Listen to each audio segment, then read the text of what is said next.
Kumar एसटीएससी coaching centre की तरफ से आप सभी का हार्दिक स्वागत करता हूँ। आज हम सब वास्तविक संख्या के अंतर्गत परिमेय संख्या और अपरिमेय संख्या से जुड़ी प्रश्नों को हल करेंगे, जो कि क्लास 10th बेस पे होगा।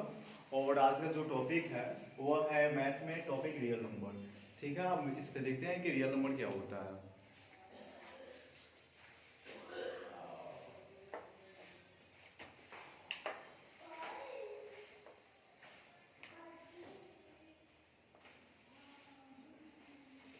जैसे कि हम सभी जानते हैं कि वास्तविक संख्या जो होती है परिमेय संख्या और अपरिमेय संख्याओं के समूह को ही हम क्या करते हैं, वास्तविक संख्या। तो इसे हम क्या कहते हैं, लिख लेते हैं परिमेय संख्या।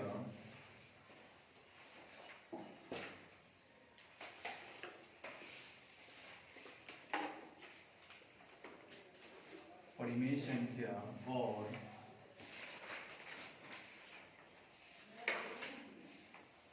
अपरिमेय संख्या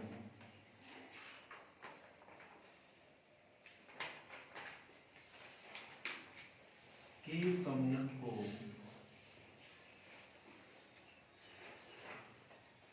वास्तविक संख्या कहते हैं।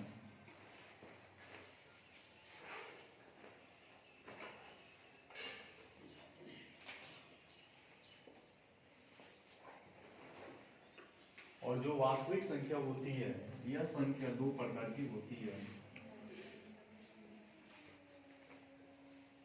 वास्तविक संख्या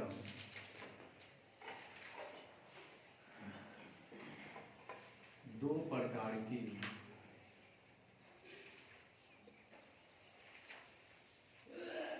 होती है। फर्स्ट में हम देखते हैं कौन, यानी कि फर्स्ट जो होती है वह होती है परिमेय संख्या।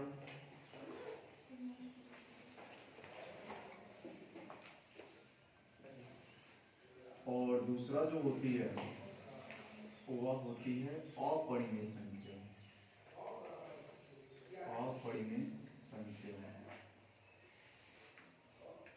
जिसे अंग्रेजी में एक को रियल नंबर, रेशनल नंबर कहते हैं और दूसरे को इरेशनल नंबर कहते हैं। तो यहाँ पे हम समझ चुके हैं कि वास्तविक संख्या क्या है। परिमेय संख्या और अपरिमेय संख्याओं के समूह को वास्तविक संख्या कहते हैं। वास्तविक संख्या दो प्रकार की होती है, एक परिमेय संख्या होती है, एक अपरिमेय संख्या होती है। और परिमेय संख्या किसे कहते हैं, तो जिस संख्या को हम p/q के रूप में लिखते हैं वह संख्या क्या कहलाती है, अपरिमेय संख्या कहलाती है। जहाँ पे p और q एक पूर्णांक संख्या होती है, जहाँ पे q नॉट इक्वल टू क्या होना चाहिए, 0 होना चाहिए।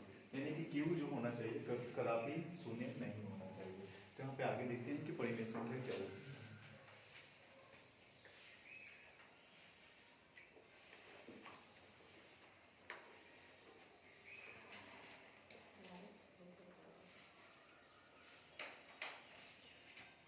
वैसी वास्तविक संख्या, वैसी वास्तविक संख्या जिसे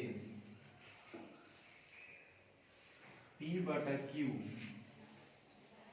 के रूप में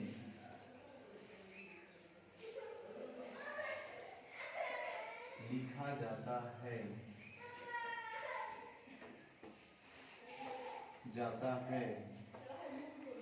उसे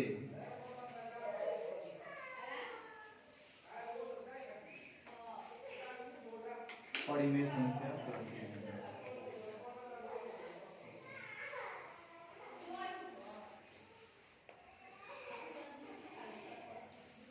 जहां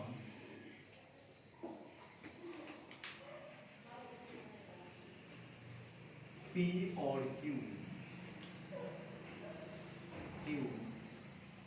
एक पूर्णांक संख्या होती है।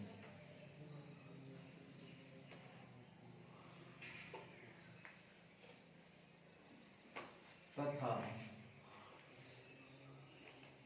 q नॉट इक्वल टू 0, जहां पे q क्या हो, शून्य नहीं हो।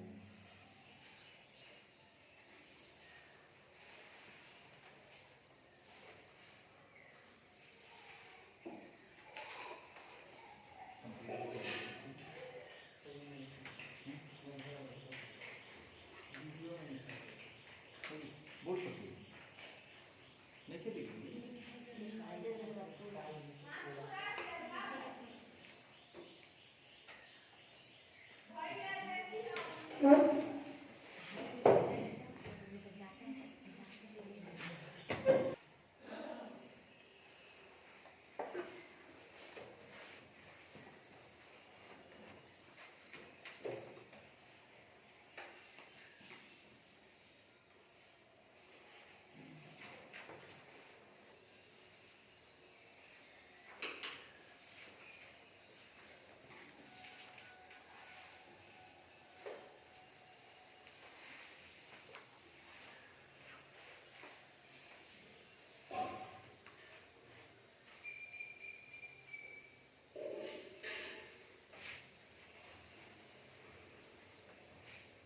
नेक्स्ट हम लोग देखेंगे कि परिमेय संख्या के कुछ उदाहरण, कौन कौन सी संख्या परिमेय हो सकती है।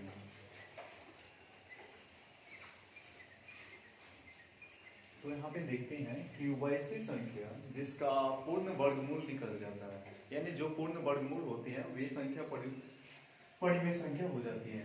जैसे √4, यदि रूट में अगर 4 हो और इसका वर्गमूल पूर्ण हो तो यह संख्या परिमेय संख्या होती है। जैसे √16 का वर्गमूल भी क्या होगा, पूर्ण वर्ग होगा, इसलिए यह भी क्या होगी, परिमेय संख्या होती है।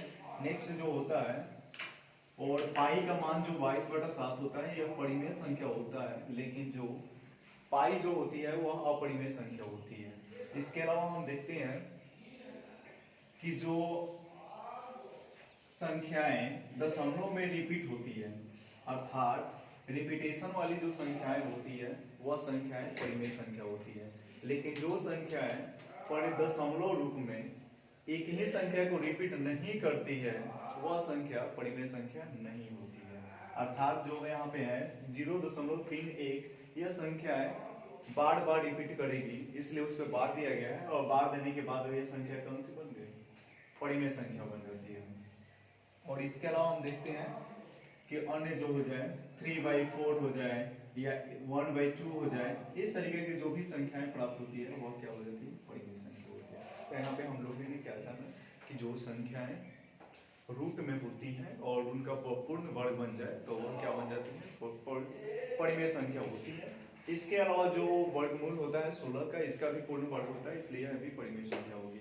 कैसे होगी, यदि हम देखते हैं इसे रूट के बाहर यदि 4 को कर रहे हैं, यदि 4 का वर्गमूल देखते हैं तो इसका वर्गमूल 2 होता है, लेकिन जब 2 होता है तो इसमें दिख रहा है कि क्या है, यानी √4 जो है इसका वर्गमूल 2 होता है, और 2 हमें दिख रहा है कि इसमें क्यू का मान नहीं है। तो इससे हम क्या कर सकते हैं, सिंपली इसके बाटा में क्या रखेंगे, 1 रख लेते हैं। ठीक है, जब इसके बाटा में 1 रख लें तो पी का मान क्या प्राप्त हो जाता है, 2, और क्यू का मान क्या प्राप्त हो जाता है, 1। तो यहाँ पे हम आसानी से क्या रख सकते हैं, 2/1, और 2/1 रखते ही हमें क्या पता चल जाता है, यह संख्या किसके रूप में हो गई, p/q के रूप में हुई। तो 2 भी जो संख्या है और 1 भी है, यह दोनों क्या है, पूर्णांक है। और इसमें कहा भी गया है कि p और q क्या है, पूर्णांक संख्या होती है। तो p और q पूर्णांक संख्या है, और यहाँ पे जो है q नॉट इक्वल टू 0, तो यहाँ पे भी दिख रहा है कि जो q का मान है वो 0 नहीं है, इसलिए यह संख्या क्या होगी, परिमेय संख्या होगी। नेक्स्ट हम लोग देखते हैं अपरिमेय संख्या क्या होती है।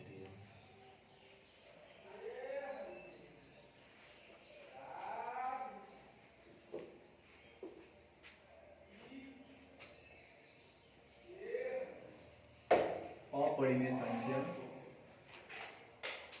इसे अंग्रेजी में हम इरेशनल नंबर कहते हैं।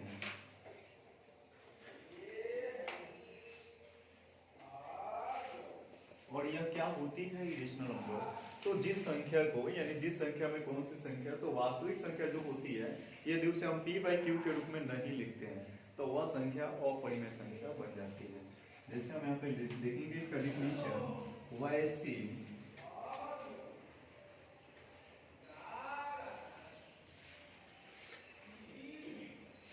वास्तविक संख्या जिसे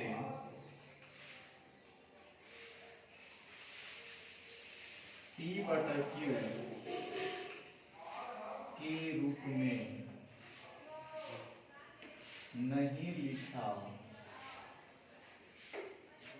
जा सकता है, वह अपरिमेय संख्या कहलाती है। अपरिमेय संख्या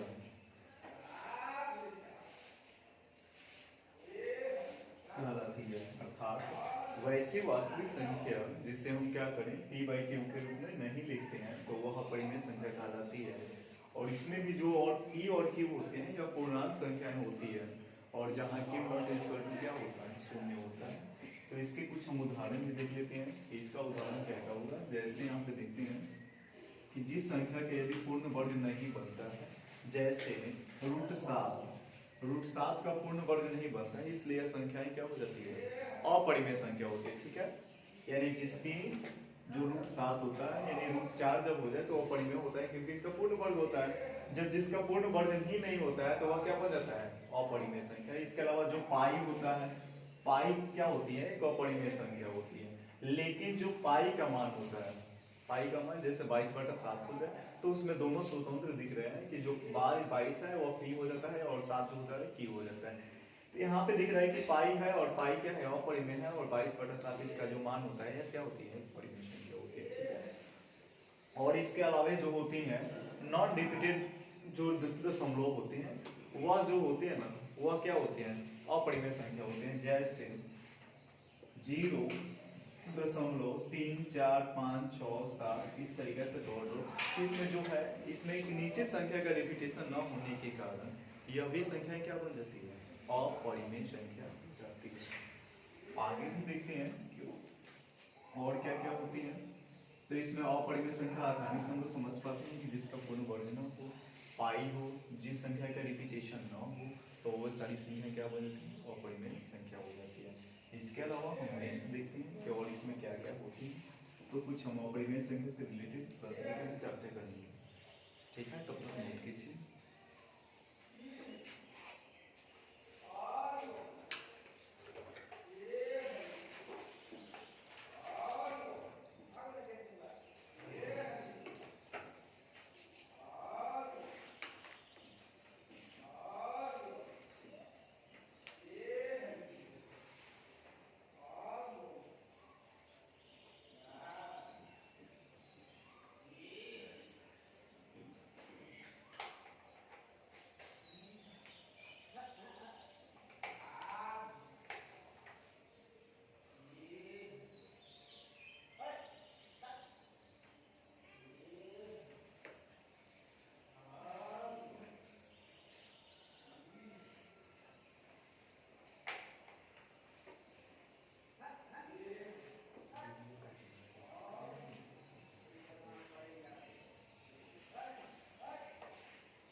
नेक्स्ट देखते हैं अब इसमें कि यदि √7/8 आ जाए तो यहाँ पे भी जो संख्याएं होती है यह परिमेय बन जाएगी, क्योंकि √7 जो होता है इसका पूर्ण वर्ग नहीं बनता है, और 8 जो होता है क्यों दिख रहा है स्वतंत्र है, लेकिन जो 7 है यानी रूट में है इसलिए इसका पूर्ण वर्ग न होने के कारण यह भी क्या होती है, अपरिमेय संख्या होती है। यह भी अपरिमेय संख्या होती है। अर्थात हम यहाँ पे पहचान करने में जो क्लासिफिकेशन होता है, वर्गीकरण करने के लिए हम लोग ने आसानी से सीख लिया कि परिमेय संख्या और अपरिमेय संख्या को कैसे हम वर्गीकृत कर सकते हैं। और इसी के संदर्भ में हम आगे परिमेय संख्या से रिलेटेड प्रश्न देखते हैं। और जो प्रश्न है यूक्लिड विभाजन एल्गोरिथम के बारे में। यूक्लिड विभाजन एल्गोरिथम देखते हैं कि यूक्लिड विभाजन एल्गोरिथम होता क्या है। तो महान गणित शास्त्री, जिसे गणितज्ञ भी कह सकते हैं, जो गणितज्ञ थे यूक्लिड, वे एक अपना थ्योरम प्रस्तुत किए, और जो थ्योरम है उनका वह थ्योरम उन्होंने दिया a बराबर BQ प्लस R। अर्थात उनका जो थ्योरम था a बराबर BQ प्लस R, इसे ही हम क्या कहते हैं, यूक्लिड का विभाजन एल्गोरिथम थ्योरम, ठीक है। जो थ्योरम यूक्लिड ने दिया यह थ्योरम क्या है, E बराबर BQ प्लस R, और यही थ्योरम क्या कहलाता है, विभाजन एल्गोरिथम थ्योरम कहलाता है। जिसमें हम देखते हैं यहाँ पे होता क्या है, जैसे हमें साधारण तौर पे पता होता है कि क्या क्या होते हैं। तो एक होता है डिवाइजर और डिवाइडेंट होता है, और इसके बाद जो होते हैं क्विशेंट होते हैं, और इससे जो प्राप्त होता है अर्थात उसे हम क्या कहते हैं, रिमाइंडर होता है। जिससे हम इसे कहते हैं, जो डिवाइजर होता है इसे हम क्या कहते हैं, भाजक, और इसे क्या कहते हैं, भाज्य, और इसे भागफल, और इसे क्या कहते हैं, शेषफल कहते हैं। अब जो यह भाजक यानी जो भाग का रूल होता है, और इसे जो प्रस्तुतिकरण किया गया किसके द्वारा, यूक्लिड जी के द्वारा जो प्रस्तुतिकरण किया गया, तो इसमें देखा गया ना, तो इन्होंने क्या बताया कि जो भाज्य होते हैं, तो भाज्य बराबर इन्होंने बताया, भाज्य बराबर क्या बताया, भाजक गुणे भागफल और प्लस में शेषफल।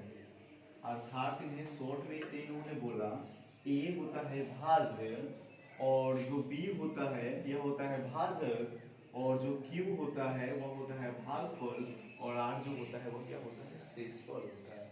और इन्हें यानी कि हम कुल मिलाकर जो भाज्य होता है, तो इन्होंने भाज्य के बारे में यह बताया कि भाज्य क्या होती हैं, भाजक और भागफल के गुणनफल और शेषफल उसमें जुड़ जाते हैं, वह उसके इक्वल में क्या होता है, तो इक्वल में जो बनता है वही डिवाइजर कहलाता है। क्लियर।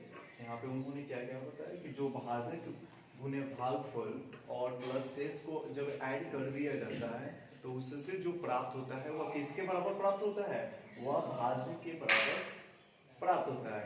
इसे ही हम क्या कहते हैं, यूक्लिड का विभाजन एल्गोरिथ्म कहते हैं। तो यहाँ पे हम लोग समझ चुके हैं कि भाज्य बराबर होता है भाज्य गुणे भागफल जो शेष होता है। अब इसके अलावा हम देखते हैं कि ये हमारे लिए क्या बन गया, एक इक्वेशन बन जाता है, और इस इक्वेशन के सहारे हम चाहें तो बहुत सारी इक्वेशन निकालते हैं।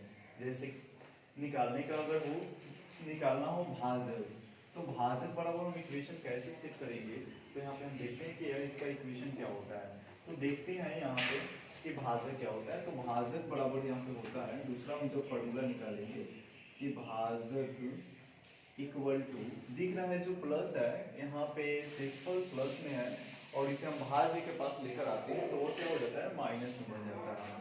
तो ये हो जाता है भाज्य, अब माइनस क्या होता है, माइनस शेषफल, अब वाटा में हो जाता है भागफल, जिसे हम क्या लिख सकते हैं, और इसे हम यूक्लिड विभाजन एल्गोरिथम के तहत हम लिखते हैं कि जो भाजक होता है इसे b कहा जाता है, यानी कि b, और यहाँ पे लिखते हैं a माइनस आर, अब बाटा में क्या हो जाएगा q, और यही जो फॉर्मूला निकला, इसके लिए फॉर्मूला हो गया भाजक बराबर। तो जब ये पूछा जाए कि भाजक बराबर क्या होता है, भाज्य माइनस शेषफल, और बाटा में क्या होता है, भागफल। और इसके अलावा हम लोग तीसरे फॉर्मूला पर चर्चा करेंगे, तब तक आप लोग इसे नोट कीजिएगा।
भाजक भाजक बराबर भाज्य माइनस शेषफल बटा भागफल, या इसे लिख सकते हैं b बराबर a माइनस आर बटा क्यू।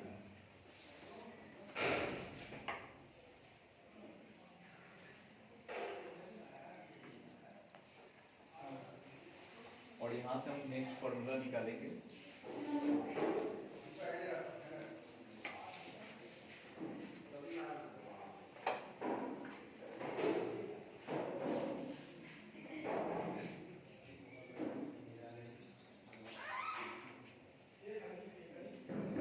फॉर्मूला होगा, यहाँ तक भाजक हम लोग समझ चुके हैं, और भाजक के बाद हमें निकालना पड़ता है यदि भागफल। तो भागफल के लिए हम फॉर्मूला जो निकालते हैं, भागफल बराबर लिखते हैं भाज्य माइनस शेषफल, और बाटा में कर लेते हैं, क्या करेंगे बटा में भाजक, ठीक है। और यहाँ पे भागफल बराबर होता है भाज्य माइनस शेषफल बटा भाजक, और जो अगला हम लोग के पास है वह क्या है, वह होता है शेषफल। तो शेषफल कैसे निकालेंगे, तो शेषफल यहाँ पे दिख रहा है प्लस में है, लेकिन यहाँ पे इधर आएगा तो यदि माइनस में हो सकता है, तो माइनस में होगा, तो इसलिए हम क्या करते हैं, इसे लिखते हैं भाजक गुणे भागफल, माइनस में क्या होता है भाज्य, यानी कि भाजक गुणे भागफल, और माइनस में क्या हो जाता है भाज्य होता है, और इसे क्या बोल, इसे भी लिखा जाता है भाज्य माइनस भाजक, और इनटू बोल सकते हैं भागफल, ठीक है। और इसे हम क्या करते हैं, एक एल्गोरिथम से सजाते हैं, तो और यहाँ पे लिख लेते हैं भागफल, और शॉर्ट में यहाँ पे दिखा गया है कि भागफल क्या होते हैं, भागफल को यहाँ पे क्या बोला जाता है, क्यू बोला जाता है। तो लिख सकते हैं क्यू इक्वल टू, दिख रहा है यहाँ पे भाज्य, तो जो भाज्य है यहाँ पे वह भाज्य क्या है, ए है, तो यहाँ पे लिखेंगे ए, और यहाँ पे दिख रहा है कि शेषफल, और शेषफल को क्या बोलते हैं आर, अब आटा में क्या हो जाएगा v। यह एक नया फॉर्मूला जो बना है, यह किसका बन गया, भागफल का। और नेक्स्ट देखते हैं रिमाइंडर के लिए, तो यहाँ पे r बराबर जो नया सूत्र बनेगा, तो भाज्य, और जो भाज्य होता है वह क्या है a, और माइनस में कर लेते हैं जो भाजक होता है, और भाजक क्या है यहाँ पे b, और जो भागफल होता है वह q होता है, यानी a minus b into Q. और हमारे पास चार फॉर्मूला बन गए, किससे रिलेटेड, तो विभाजन से रिलेटेड, ठीक है। तब तक इसे नोट करना है।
आगे हम लोग देखते हैं कि जो यूक्लिड विभाजन एल्गोरिथम है, इससे हम क्या क्या ज्ञात कर सकते हैं। तो जो एनसीईआरटी पैटर्न है 10th क्लास का मैथ का, उसमें हम जो यूक्लिड विभाजन एल्गोरिथम होता है, और इसके द्वारा हम क्या क्या ज्ञात करते हैं, तो इसके द्वारा हम एलसीएम निकाल सकते हैं और एचसीएफ निकाल सकते हैं। तो आज जो हम देखते हैं कि यूक्लिड के तहत किस प्रकार हम एचसीएफ ज्ञात करेंगे। तो HCF के बारे में हम चर्चा करेंगे यहाँ पे। जो HCF होता है इसे कहा जाता है हाईएस्ट कॉमन फैक्टर, और इसका जो दूसरा नाम होता है GSD, इसका दूसरा जो नाम होता है वह होता है GSF भी बोलते हैं और GSD भी बोलते हैं। यानी कि GSD में मतलब होता है डिवाइजर, इसका यहाँ पर GSD GCD। यहाँ पे देखते हैं दोनों का मतलब क्या होता है। इसे बोलते हैं हाईएस्ट कॉमन फैक्टर, और जो GCD होता है इसे बोला जाता है ग्रेटेस्ट कॉमन डिवाइजर।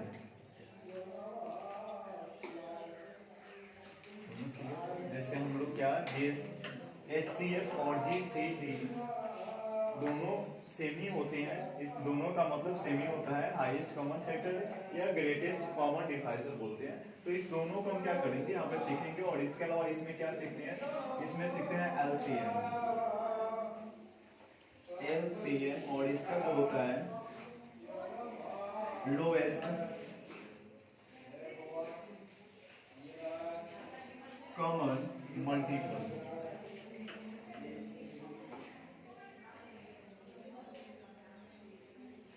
देखते हैं आज हाई का HCF होता क्या है।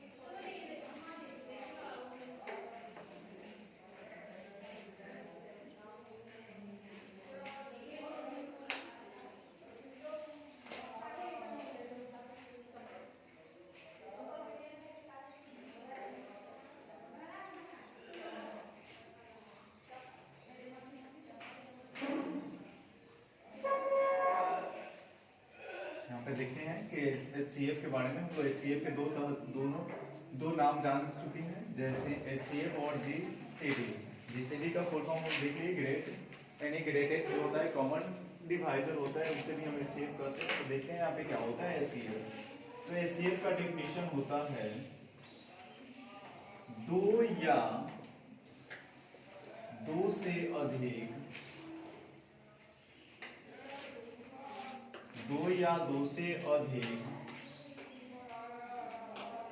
संख्याओं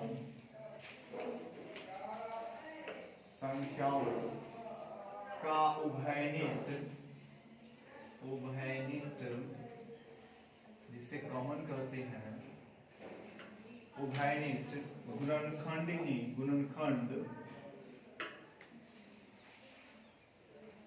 उन दोनों संख्याओं का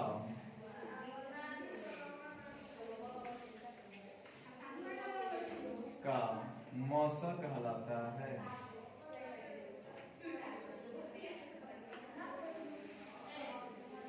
यानी कि दो या दो से अधिक संख्याओं का उभयनिष्ठ गुणनखंड उन दोनों संख्याओं का मौसा कहलाता है। तो यहाँ पे देखते हैं कि मौसा निकालने के लिए कितने मेथड होते हैं। तो यहाँ पे कुछ मेथड्स पे हम देखेंगे। मेथड्स ऑफ फाइंडिंग HCF, और जो यहाँ पे HCF ज्ञात करने की कौन कौन सी विधि होती है। तो यहाँ पे विधि देखते हैं, फर्स्ट विधि देखते हैं कौन सा है। तो जो फर्स्ट विधि होता है वो फैक्टराइजेशन मेथड आज पढ़ेंगे। फैक्टराइजेशन मेथड क्या है? फैक्टराइजेशन मेथड, जो फैक्टराइजेशन मेथड होता है यह इसके हम बोलते हैं हिंदी में गुणनखंड विधि। इसे कहते हैं गुणनखंड विधि।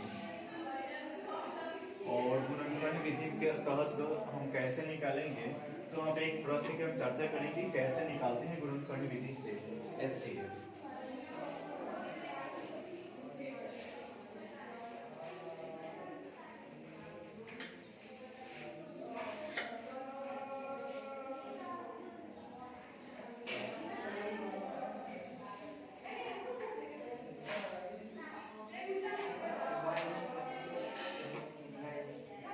उभयनिष्ठ मतलब दोनों में जो कॉमन हो। उभयनिष्ठ मतलब संख्याएं दो दी होती है या तीन दी होती है, तीन से अधिक होती है, जब तीनों में जब या अन्य संख्याओं में जब कॉमन दिखाई दे जो भी संख्या हो उसके लिए उभयनिष्ठ मानी जाती है।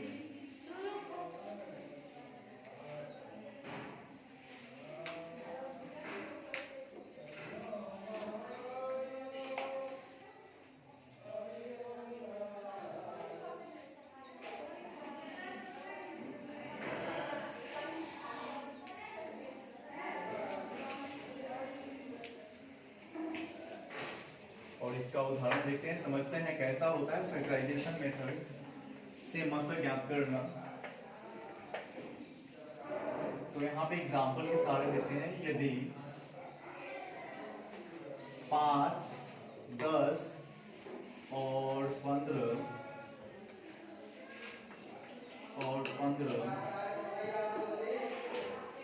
का HCF निकालें,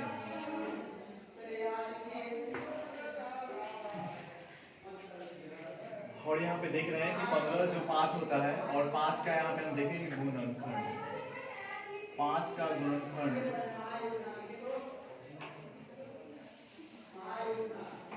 5 का गुणनखंड जो होता है यह होता है 1 और 5 होता है। यानी 5 का गुणनखंड क्या हो सकती है, तो जो 5 का डिवाइड होगा 1 से 5 में भाग लग सकती है और 5 में खुद स्वयं से भाग लग सकती है। इसलिए जो 5 का गुणनखंड होगा वह 5 और 1 होगा, और 1 जो होता है यह सभी का सार गुणनखंड होता है। यह सभी संख्याओं में एक जो होता है यह सबको विभाजित कर सकता है, इसलिए 1 को सार गुणनखंड भी करते हैं। और 10 यहाँ पे देखते हैं 10 का गुणनखंड कौन कौन सा होगा। तो 10 है, 10 का गुणनखंड क्या होगा, एक 2 होगा और एक 5 होगा और इसमें 1 भी होगा। एक जो संख्या है सभी के लिए क्या होती है, सार गुणनखंड होती है, इसलिए 1 होगा और 2 होगा और 5 होगा। फिर अगेन देखते हैं कि जो 15 है, 15 का कौन कौन से गुणनखंड होते हैं। तो जो 15 है इसका गुणनखंड कौन कौन सा होगा, 1 होगा और 3 होगा और 3 के बाद 5 होगा। यहाँ पे हमें दिख रहा है क्या क्या गुणनखंड साथ जो मिल रहे हैं, जो कॉमन दिख रहे हैं। तो कॉमन क्या दिख रहा है, 5 दिख रहा है और सभी में 5 है और इसमें क्या है 1 दिख रहा है। तो 5 और 1 जो है कॉमन है, तो यहाँ पे हम जो कॉमन है वही हमारा क्या बन जाता है, मसा बन जाता है। तो इसमें कॉमन पार्ट जो है उसे देखते हैं, 1 जो था कॉमन था और इसके अलावा क्या कॉमन था, 5 था। यानी कि 1 और 5 से यदि क्रॉस करेंगे तो मिलेगा कितना, 5 ही मिलेगा और यही फाइनल 5 जो होगा यही क्या होगा, इसका मसा होगा। नेक्स्ट हम दूसरे एग्जाम्पल पे देखते हैं।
हम दूसरा उदाहरण देखते हैं कि कैसे बनाएंगे। देखते हैं एग्जाम्पल 2। 10, 20 और 40 का मसा ज्ञात करें। तो यहाँ पे जब हम इसका सॉल्यूशन करेंगे तो यहाँ पे देखेंगे 10 का गुणनखंड क्या होगा। तो लिखेंगे 10 का गुणनखंड, तो जो 10 होती है इसे कौन कौन सी संख्या विभाजित कर सकती है। तो 10 का गुणनखंड होगा, जो 1 है यह 10 को विभाजित कर सकती है, जो 2 होती है वह भी 10 को क्या कर सकती है, पूर्ण रूप से विभाजित कर सकती है। तो 2 भी क्या है, इसका गुणनखंड है। और इसके अलावा 10 को कौन सी संख्या विभाजित कर सकती है, 5।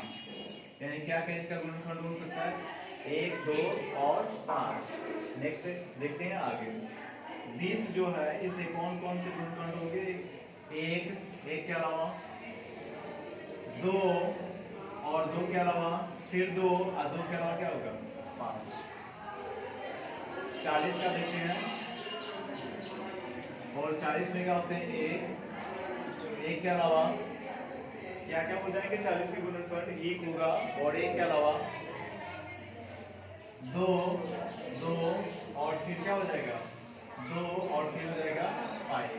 और इसमें जो कॉमन अब दिख रहा है, इसमें कॉमन क्या क्या दिख रहा है, तो इस सभी में एक कॉमन है, और इसमें क्या है 2 भी कॉमन है, 2 को भी नोट करेंगे, और क्या है 5 भी कॉमन है। तो जितने कॉमन पार्ट है उसे हम नोट कर लेते हैं, और इसमें देख लेते हैं, लिखेंगे मस 10, 20 और 40। जो मस 10, 20 और 40 का होगा वहाँ पे यहाँ पे दिखाई देगा एक, और इसमें भी 2 है, और 2 के अलावा 5 है। सभी जो कॉमन पार्ट होते हैं एक ही लिखते हैं, और 2 होता है, और 2 में 5 से जब मल्टीप्लाई करते हैं तो हो जाता है 10। इसलिए जो इसका मौसम होगा वह क्या होगा 10 होगा।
और इसके नेक्स्ट पार्ट के साथ कल हम लोग पढ़ेंगे, आगे भी पढ़ाएंगे।